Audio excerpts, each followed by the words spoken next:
เพื่อนมาหน้าพ่อกันตั้งพอรู้เขาเองร้านในร่องในตั้งนู่เป็นจึงหัวตั้งเพื่อนแม่ใครเป็นร้านนี้นาวเลยลุงเมาอ่ะกินเหล้าเมากูวันข้าผมจังร้านเราอ่ะมือเลี้ยวเนี่ยตั้งเพื่อนตั้งเย่เนี่ยเอากวนหมูเข้าเฮือนเข้าเย่มาเอาน้องข้าเนี่ยอาจเป็นก้นหายนั่นวะข้าผมเลยจะเข้าจากเอาน้องยิงข้าเนี่ยมาตีเฮือนนาเนี่ยการได้มาผักนาวไว้เนี่ยเอาปลุงสูในเมื่อไหนอะมาเมื่อไหนอะปียายเท่าไหนกินแล้วเมาตาเสให้ไหนเอาวะ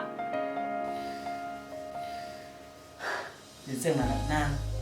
ข้าก็สั่งว่าเอาน้องยิงไข่มาผักมันดีหนาวไข่หนาวก็เขากล่อมจังใจเย็นนะครับเมื่อเดี๋ยวในกาแฟเพื่อนดีเย่ก็ซ้ำสุ่มยุงไปใส่เนี่ยคำใครอยู่เพื่อนข้าก็ข้าเพื่อคำอยู่เพื่อนก็ข้าก็ซ้ำไม่ใส่น้องยิงค่ะน้องยิงข้าก็ใหญ่มากกว่าเดี๋ยวเป็นจังไรเลยข้าก็เดี๋ยวย้อนเอาน้องยิงค่ะผักมันดีเพื่อนหนาวเองค่ะที่โล่งกว่าอากาศที่ไม่เว้น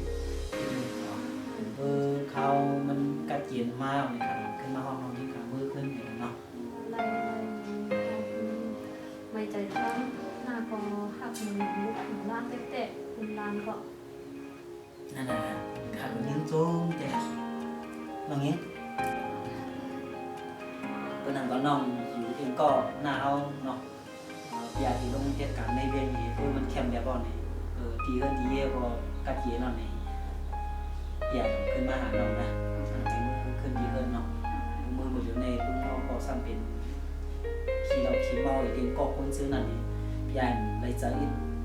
ยันจังเลยแล้วพี่ยายจะห้องน้องยิงออกเดินมาก็หนังเขาหนาในการให้เขาตั้งเรียนตัวเนาะ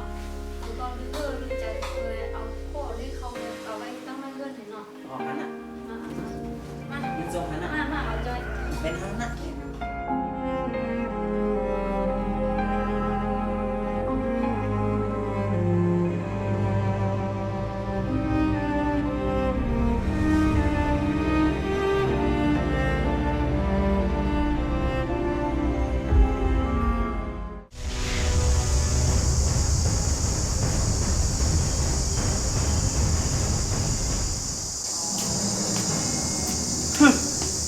ไม่แน่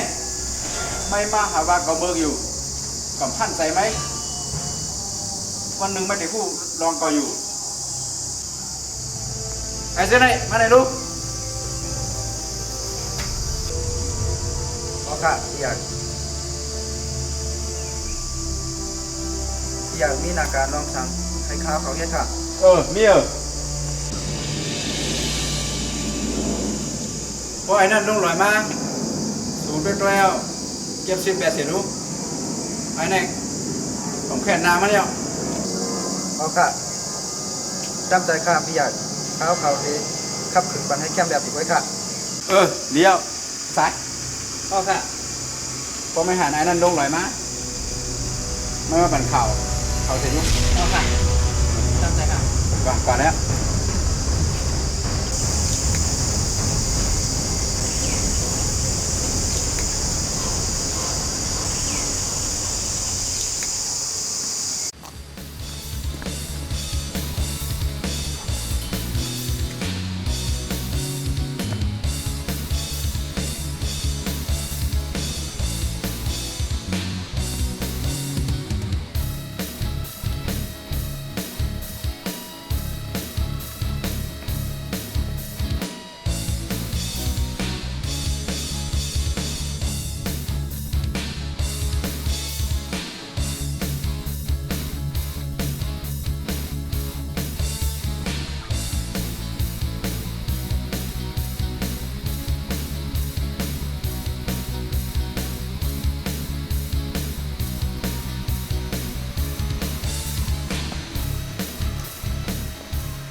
หัวหน้า